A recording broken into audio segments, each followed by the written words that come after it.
the next conversation. This has to do with Malami, the former Attorney General and Minister of Justice of the Federation, and of course you also have Ngige, the Minister of Labour, during the former president, who is now late, Muhammadu Buhari's tenure. Yes, they're facing persecution. It has to do with alleged funds. You know, they talk about different angles to their discussions. But what is interesting about this, like you said, it's a rough fight. When Malami was the Attorney General, a lot of people were also, you call them the victims, were being persecuted at that time. That's what people would say. And now he has answers. Of course, he has questions to answer, and that's why he's also been picked up. You have Ngige. You know, I read the reaction of the ASU, some of them when Ngige was picked up, and of course they said he went to Kuje prison, and yes, he didn't. He was just granted administrative bail, and yes, he also joined the APC at their meeting. So these are just very funny and interesting years, time being in Nigeria and being in the country to witness different dynamics of power. Corruption, public officers, they say they are not immune to that.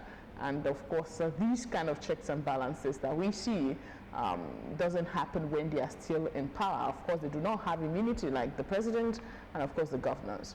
So what exactly is the problem? Why is it that they don't blow whistles when they are actually in power so that they can be prosecuted, and of course don't allow them to take so much from the system? Everything is still an allegation. It's just trying to, they have not been charged, they have not been accused really, yes, of those crimes that they said they committed. You see, Simeon, there is nothing interesting about the times. You know, there is nothing unique about what is happening. Neither is this a strange thing. It's the ideal thing. Ideal things. You see, if you come to public place, be ready to face any consequence, any action, any embarrassment, because you have come to public place to do something. You said you want to serve. People are interrogating your service. What kind of service have you rendered? And you see, it's so unfortunate. People forget so soon. The Nigerian government went to London to see how they can seek the extradition of our former deputy president, Mr. President Ike from British jail. They said no, because they don't trust us. People have said President Tinubu was never prosecuting any APC member. You see, how do you please people in Nigeria, for goodness sake? People, this man started prosecuting. Some are now saying it's because they have gone to the opposition. I don't know Ngige, whether he has gone to the opposition or not. But you see, the funny, the kind of ironic status of Ngige is the fact that when I heard they asked you to deposit your international passport, as part of the conditions for you to travel out, you came back, you didn't deposit the international passport. You are now saying you lost the passport outside the country. What kind of impression are they giving us? Are we kids? That you are treating us like this. And you remember, when you remember the issue of the lockdown between ASU and Ngige, you begin to wonder, is this man that is now saying they are prosecuting? Then look at the case of Malami too.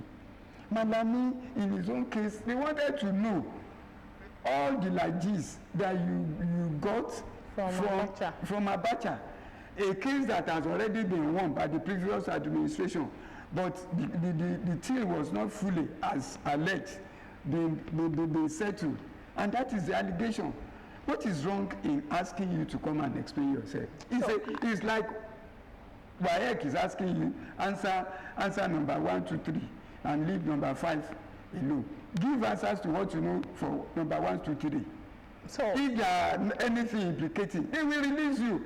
People, what do you want Fayose to say? How many years has he undergone prosecution? And at the end of the day, he was let off the hook. What's the big deal in going to meet if you don't have anything to hide? What is the big deal speaks volume about what you said earlier, that there's nothing shocking about what is happening. Yeah. It's just the usual thing that happens when it's done serving. And most of the times, the narrative has always been that you are tilting towards the opposition. That's when you get picked up, and some would refer to a particular phrase by the then chairman of the APC that if you come to APC, your sins are forgiven.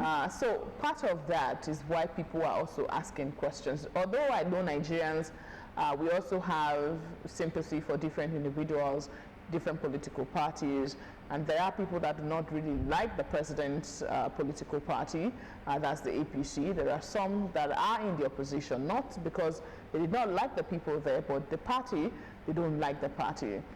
Because of course to them that's not the party they have sympathy for. So it's easy to express your biases or our biases on the basis of our ideologies on what we think is right and what we think is wrong. But at the end of the day, you see one constant reality. The people joining the APC have also been alleged that they are threatened. People say, oh, Nigeria is becoming a one party state. Meaning that, okay, maybe, EFCC is being used to harass them. That's why they are joining the APC. But of course, if they do not have anything questionable, why should anybody harass you when you know that your hands are clean? So part of this narrative I want you to speak to is the fact that when do we learn to make politics and know that even if this person, this government is witch hunting people, if these people actually do what they said they have done, shouldn't they go after them? Look, I'm not in support of the present administration, so to say. But you have sympathy for the current administration. Do you have sympathy for them? It's a Nigerian government. I don't.